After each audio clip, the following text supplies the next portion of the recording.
Hey y'all, Coach Inthefight here, and in today's video, we're talking about the days of remembrance. Now, I had ChatGPT to go in and do a study of the days of remembrance from the books of Enoch and Jubilees. These are the only two books that talks about the calendar, so let's see what he had to say. The 4 Days of Remembrance, a comparative study of the Book of Enoch and the Book of Jubilees in the context of Israelite calendar and timekeeping. Introduction. In ancient Israelite culture, time was not just a practical tool for organizing daily life, it was a means of connecting the natural world with the divine order.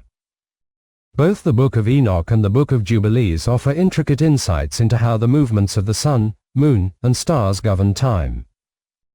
These texts are deeply concerned with celestial order, the structure of the year, and the observance of feasts and holy days. The shared emphasis on 4 specific days of remembrance tied to the new moons of the 1st, 4th, 7th, and 10th months demonstrates a consistent framework for how the heavens serve as markers of divine intervention and community observance. This study seeks to show that these 4 days of remembrance, described in both the Book of Enoch and the Book of Jubilees, serve as the same celestial markers and ritual observances. Reflecting both the natural progression of the seasons and the divine commandments that governed Israelite religious life.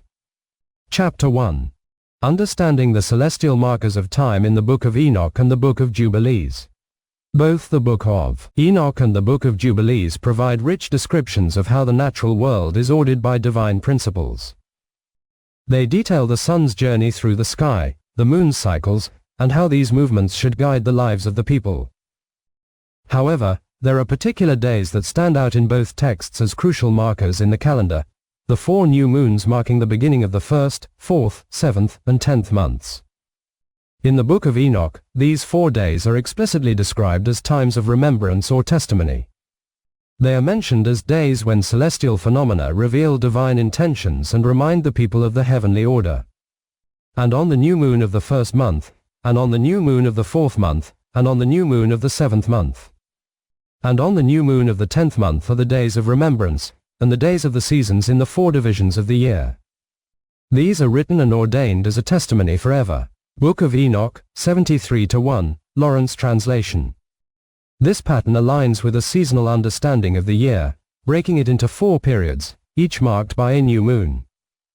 The months themselves, placed at strategic points of the year, serve as both time markers and spiritual touchstones. Chapter 2. The role of Noah and the heavenly tablets. In the Book of Jubilees, these days of remembrance are given additional significance through the story of Noah and the Great Flood. The text recounts how Noah himself ordained these days as feasts, memorials for the future generations, a way to remember the divine acts that preserved him and his family during the deluge. This further ties the 4 new moons to moments of divine intervention and salvation. And Noah ordained them for himself as feasts for the generations forever, so that they have become thereby a memorial unto him. And on the new moon of the 1st month he was bidden to make for himself an ark, and on that day the earth became dry, and he opened the ark, and saw the earth. And on the new moon of the 4th month the mouths of the depths of the abyss beneath were closed. And on the new moon of the 7th month all the mouths of the abysses of the earth were opened, and the waters began to descend into them. And on the new moon of the 10th month the tops of the mountains were seen, and Noah was glad. Book of Jubilees, 6:23-30, Lawrence translation. Noah's actions on these dates are tied to his salvation from the flood and the rebirth of the earth. These moments, celebrated as feasts, become markers of divine preservation and covenant, reinforcing the cyclical nature of the year as a time of remembrance for God's covenant with Israel. The 4 new moons thus mark key moments of renewal, salvation, and divine authority over creation. Chapter 3. The organization of the year and the calendar. The Book of Jubilees also emphasizes the strict order of the year, prescribing a solar calendar of 364 days with each year divided into 4 seasons, corresponding to the 4 new moons. The calendar is laid out in such a way that each of the 4 divisions is precisely 13 weeks in length, ensuring a perfect division of the year. And they placed them on the heavenly tablets, each had 13 weeks, from one to another, past, their memorial, from the first to the second, and from the second to the third, and from the third to the fourth. Book of Jubilees, 6:23. This 364-day solar calendar contrasts with the lunar calendar followed by many other ancient peoples, emphasizing a precise ordering of time based on the sun's journey rather than the moon's phases. This structure reflects the belief that the natural world should be kept in perfect harmony with divine law and that the 4 days of remembrance are central to maintaining that harmony. Chapter 4. The significance of the 4 days of remembrance. The 4 new moons, the 1st, 4th, 7th, and 10th months, are more than mere markers of time. They serve as memorials of divine action and covenantal promises. Their connection to Noah's Ark and the salvation of humanity underscores the role of these days as times of remembrance of divine grace. They are times for the people to reflect on God's intervention in history and to commemorate the continuity of creation and the divine preservation of the earth. First month. The new moon of the first month marks the beginning of the year, echoing the renewal of creation and Noah's task of building the ark. It symbolizes new beginnings, restoration, and the fresh start of humanity. Fourth month. The new moon of the fourth month commemorates the closing of the abyss and the taming of chaos. This marks a moment when divine action restores order to the earth, symbolizing the end of destruction and the beginning of peace. Seventh month. The new moon of the seventh month marks the opening of the earth's abysses, symbolizing the descent of the floodwaters.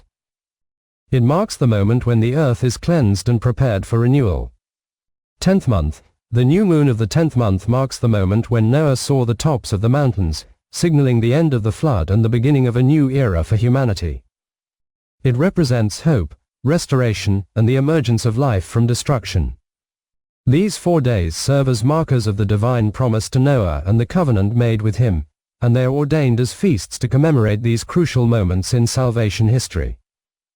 The Israelites were commanded to observe these days as part of their covenant, ensuring that the seasons and times would always remain aligned with the heavenly order. Chapter 5. The implications for Israelite timekeeping. The importance of these days goes beyond their symbolic meaning. The texts emphasize that failing to keep the divine calendar would result in the disruption of the natural order and lead to spiritual disorder.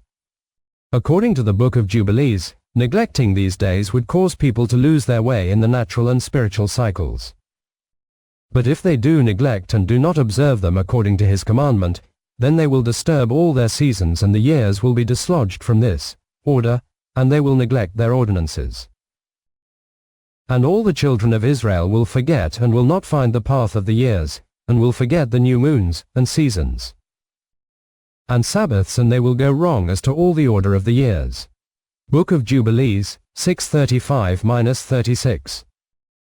This cautionary statement underscores the importance of celestial order for Israelite identity, religious observance, and communal life. By keeping track of the new moons and following the heavenly tablets, the Israelites were ensuring that their feasts and holy days would always align with the divine plan. Conclusion.